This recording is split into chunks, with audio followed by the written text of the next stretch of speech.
नमस्कार, my PDA समाचार देख रहे हैं आप और मैं हूं आपके साथ स्वेच्छा।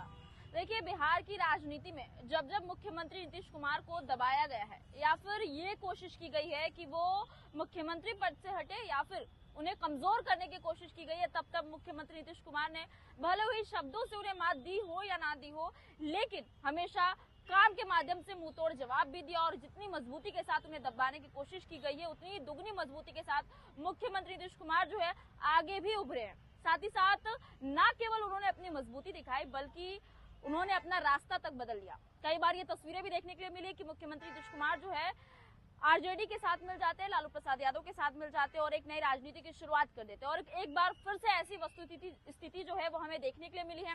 किस तरीके से खबरें चल रही है कि मुख्यमंत्री नीतीश कुमार ने जो इस्तीफे देने की बात करी है, राज्यसभा जाने की बात कही है, कहीं ना कहीं प्रेशर पॉलिटिक्स में आके बात की है। कहीं ना कहीं बीजेपी एक बार फिर से मुख्यमंत्री नीतीश कुमार को दबाने की कोशिश कर रही है।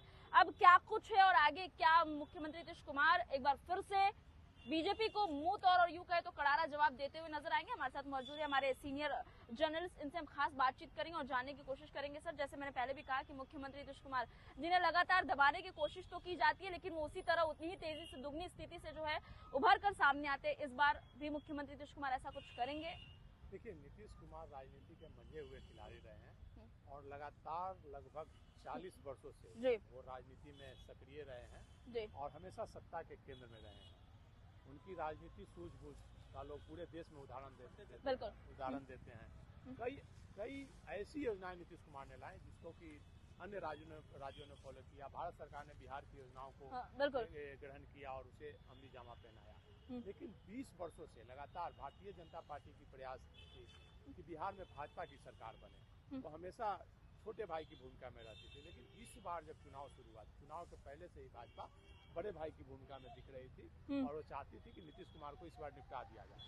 लेकिन नीतीश कुमार जब चुनाव में सब लोग कह रहे थे कि भाई इस बार नीतीश फिनिश हो जाएंगे, नीतीश कुमार बहुत ही मजबूती से उभरे और 200 से ज्यादा सीटें जीती। बिल्कुल। तो भाजपा फिर चारों खाने वहाँ भी जीत हो गई। अब नीतीश कुमार को मजबूरी में उन्हें फिर से मुख्यमंत्री बनाना पड़ा। अब उसके बाद भाजपा को लग रहा था कि अब नीतीश कुमार नहीं हटेंगे तो फिर कैसे हटेंगे। तो फिर उन्होंने भाजपा में यहाँ भाजपा के जो संजय झा थे उन्होंने नीतीश कुमार के साथ लिया गया, ललन सिंह को फिर करीबी लाया गया। नीतीश कुमार के इर्द गिर्द अपने लोगों को वहाँ बिठाया गया, चाहे नौकरशाह हो, राजनेता हो, सबको भाजपा की विचारधारा से लोगों को वहाँ बैठाया गया और उन लोगों के माध्यम से नीतीश कुमार को एक दबाने का प्रयास किया गया।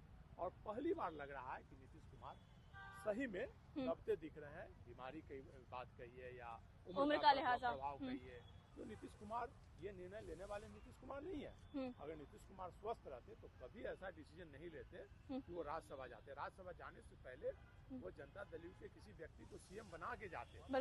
और अभी भी मुझे लगता है कि नीतीश कुमार ऐसा कुछ करेंगे। बिल्कुल करेंगे। और बात तो उनके सुपुत्र निशांत की भी चल रही है। हो सकता है निशांत को या तो सीएम बनाए या डिप्टी सीएम बनाए। नीतीश जी की राजनीति ऐसी ही रही है और इसमें उन्हें उनके अपने लोगों ने भीतरघात किया है। चाहे जहाँ कहा जाता है कि उनके संजय झा के बारे में, ललन सिंह के बारे में, विजय चौधरी के बारे में, अशोक चौधरी के बारे में, सब लोग भाजपा के दबाव में आकर, कहा जाए तो CBI-ED के डर से सब लोग नीतीश कुमार को पर दबाव दबाया कि नहीं आप राज्यसभा चले जाइए और मिल करके भाजपा के साथ सरकार बनाए। कहीं न कहीं नीतीश कुमार पहली बार दबाव में दिख रहे हैं और मजबूरी में वो राज्यसभा जाने की। सर, ये भी तो हो सकता है ना कि जो इस वक्त मजबूरी दिख रही है या दबाव दिख रहा है, वो कहीं ये भी तो हो सकता है मुख्यमंत्री नीतीश कुमार कुछ आगे की प्लानिंग कर रहे हो। बिहार में तो 20 सालों तक राज किया, हो सकता है देश में राज करने का सोच रहे हो। नीतीश कुमार देश में बहुत अच्छी तरह से केंद्रीय मंत्री रहे हैं, परिवहन मंत्री रहे हैं, कृषि मंत्री रहे हैं, रेल मंत्री रहे हैं, कई विभागों के नीतीश कुमार हो सकता है औहदा बढ़ाना मंत्री रहे हैं, कई विभागों के। रेलवे सबसे बड़ा विभाग बिल्कुल उस समय वो मंत्री रहे थे और रेलवे से भी उन्होंने इस्तीफा दे दिया था रेल दुर्घटना के बाद। तो नीतीश कुमार को राष्ट्रीय राजनीति का कोई शौक नहीं। हाँ, राष्ट्रीय राजनीति में अगर उन्हें राष्ट्रपति या उपराष्ट्रपति का पद दिया जाता है तो जा सकते हैं। सब हो सकता है राष्ट्रपति या उपराष्ट्रपति की सहमति मिली होगी, उस नाम पे भले चले गए हों, राज्यसभा चले गए हों। नहीं तो ऐसे नीतीश कुमार दबने वाले व्यक्ति नहीं थे और कहीं न कहीं इस बार वो दबाव में आए हैं या उन्हें कन्विंस किया गया कि भाई अब राष्ट्रपति बनाया जाए, उपराष्ट्रपति बनाया जाए। कहीं न कहीं दबाव की राजनीति। सर, कन्विंस जो है आप बोल रहे हैं, ये चीजें तो नहीं है, लेकिन लगातार ये जरूर खबरें चली कि मुख्यमंत्री नीतीश कुमार पे दबाव ही बना है। अब सब ही यही बात करें कि दबाव है, लेकिन हम आपसे ये जानना चाहेंगे कि आखिर वो दबाव किस तरीके का हो सकता है। कहा जाता है ना कि जैसे आपके घर में आप कुछ करना चाहते हैं और फैमिली मेंबर को, अगर आपका कोई विरोधी है, फैमिली मेंबर को वो अपने बस में कर लिया और फैमिली मेंबर आप पर हर चीज का तो नहीं, ये आपका डिसीजन गलत है, ये होना चाहिए। बिल्कुल बिल्कुल। तो कोई भी गार्जियन होता है तो फैमिली के सभी मेंबर के दबाव में आ जाते हैं। हाँ बिल्कुल। तो उनके जो नवरत्न है नीतीश कुमार, उन्हें फैमिली मेंबर की तरह मानते थे। अच्छा। और संजय झा, ललन सिंह सबको मानते थे फैमिली मेंबर। और उन्हीं लोगों ने एक कहा जाए कि चक्रव्यूह की रचना की और उसमें नीतीश कुमार पूरी तरह से फंस गए। और यह भी कहा जा रहा है कि संजय झा और ललन सिंह में से कोई एक डिप्टी सीएम बिहार का बनने जा रहे हैं। यह भी कहा जा रहा है निशांत की राजनीति में लाने की बात कही जा रही है। निशांत अगर राजनीति में आते हैं तो नीतीश कुमार फिर से सफल ही कहा जाएगा एक तरह से। बिल्कुल बिल्कुल। लेकिन अगर निशांत राजनीति में नहीं आते हैं तो एक प्रकार से जानिए कि जनता दल यू का बिखराव तय है। निशांत तो अगर राजनीति में नहीं आते हैं, जनता दल पूरी तरह से बिखर। लेकिन ये तो पूरे जोरों शोरों से ना कि निशांत को राष्ट्रीय अध्यक्ष बनाया जाएगा।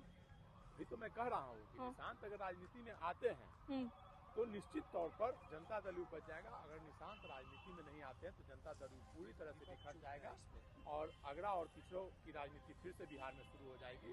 जो भी पिछड़ावाद का नारा नीतीश कुमार ने ही 89 में दिया था, 80 में दिया था, 84 में दिया था, उसके बाद 89 90 में दिया था, पिछड़ावाद हाँ बिल्कुल बिल्कुल दिया था। एक बार फिर से वो नारा मुझे लगता है कि निशांत के रूप में आगे आएगा और फिर से गोलबंदी होगी तेजस्वी और निशांत की। और फिर से आपने तेजस्वी की बात की, ये भी बड़ा इस पर ध्यान देने वाली बात है कि विपक्ष लगातार चुप है। नहीं, विपक्ष ने तेजस्वी यादव ने तो आज खुलकर कहा, प्रेस कॉन्फ्रेंस किया तेजस्वी यादव ने, कहा कि भारतीय जनता पार्टी हमेशा हरण करती है, भारतीय जनता पार्टी हमेशा गठबंधन के साथ छल करती है।